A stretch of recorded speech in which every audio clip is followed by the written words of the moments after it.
বলতে চেয়ে মনে হয়, বলতে তবু দেয় না হৃদয়, কতটা তোমায় ভালোবাসি।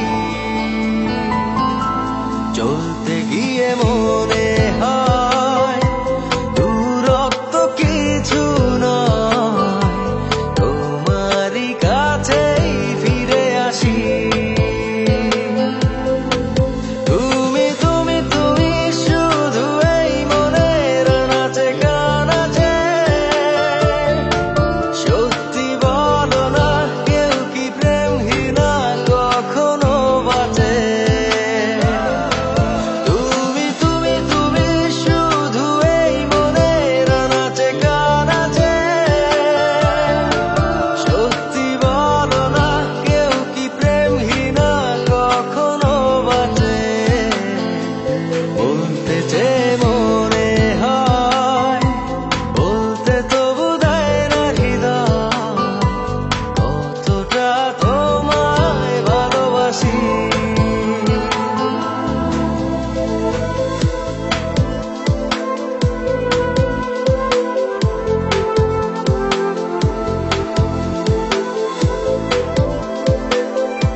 মেঘের খামে আজ তোমার নামে উড়ো চিঠি পাঠিয়ে দিলাম, পড়ে নিও তুমি, মিলিয়ে নিও, খুব যতনে তা লিখেছিলাম।